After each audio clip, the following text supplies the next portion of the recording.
Hello guys! For today's video, kung taga Cagayan de Oro ka, kay balo ka ahaning nga lugar nami karon sa Kugon at bang sa Kugon Market. Nangita mi pagkaon nga makatantalay sa amo mga mata. Char! Gutom na magod si Habi mo nang nihapit na lang midra sa Kugon kay dool raman siya sa among church. Gikan mi ana nag-prayer meeting. So kung gusto pod mo makaibalo sa among church, nara diya sa Cebuana Luwilier Building 4th floor. Sa lakaw-lakaw na mo ni Habi, nakita ninyo diri na daghan kay mga pagkaon na pwede na itong mapilian. Like mga proven, mga fishball, pater, balot, penoy, bihon, siomay, kanang mais nga na ay cheese, na ay donuts, barbecue, salad, na po'y mga prutas, og daghan pa. So maunang nalibog mi sa among kaunong ni Habi. Pero nagsuroy-suroy sa media kay naa siya'y gusto nga kaunon gyud. So uyunan gid nato ang iyang desisyon sa iyang kinabuhi.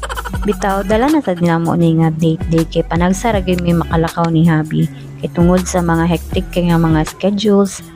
So mo na date mi panagsa, then dili na mawala ang kaon. Diri na ta sa cart nga naagyud ang giganahan ni Habi na mapagkaon. Kita ninyo mga seafoods na siya na ay shrimps, na scallops, oyster, kaning dagko nga shells. So kay seafood lovers man ni kanigid among gipili ng mga cart. Wala na naman na videoan ang pag-grilled ana sa dagko nga shells nga tag 50 pesos ang duha.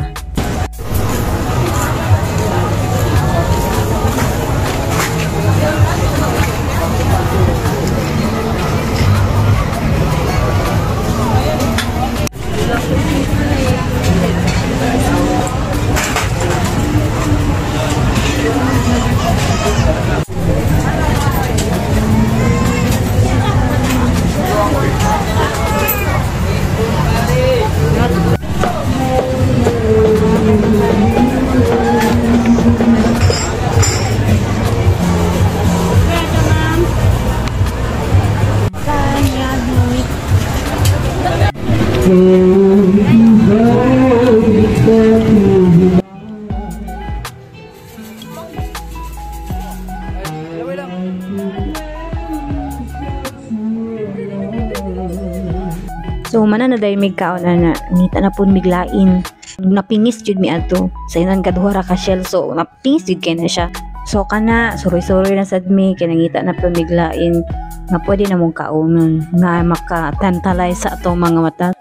Og sa wakas na padulong na sad taaning mga seafoods. Kay mao naman sad ni ang ganahan pud ni Habi. So pagbigyan gid nato ang ato ang bana. So nag-order na din si Habi. Ako jud pwede ra gid ko unta magluto aning seafood sa balay, pero gusto na mo matilawan unsa na pod nga klase nga pagkaluto ani.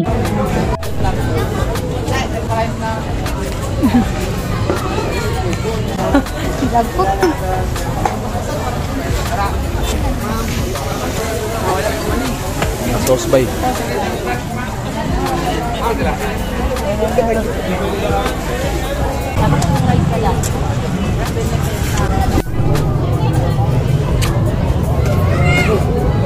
Hindi na bulan, dahil lagi na bulan. Nakadulot.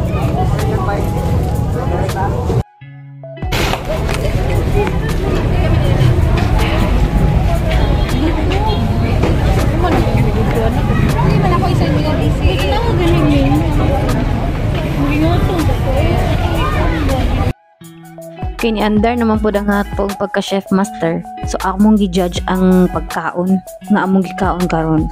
Pero lami jud kay siya do, as in nag-observe na ko na ato sila'y gibutang nga naa bitaw sa takore. Sumutong sauce nga nako nga lami gid ang pagkatimpla. So pag humana mo pangaon sa mga seafoods, nangita na sad mi og kanang panghimagas. Og kini nakalabay mi ani mga Japanese pancake. So gisulayan na mo palit ni Habi og gituluan pod na mo unsay lasa sa Japanese pancake. And fluffy kay siya nga pagkaon, pero medyo pricey siya, pero lami gid ang pagkatimpla aning nga pancake. It's worth 70 pesos. For me, sulit ra pod iyang price. Kaya ang toppings pod ananom na ay blueberry, na apoy cherry. So worth the price ra gid siya. Lami gid guys ang tanan. So i-try gini niya ni kung maadto mo sa kugon.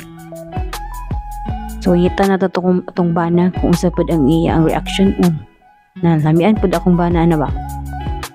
So that's it for today's video. Daghang kayong salamat sa inyong pagpananaw. God bless you all.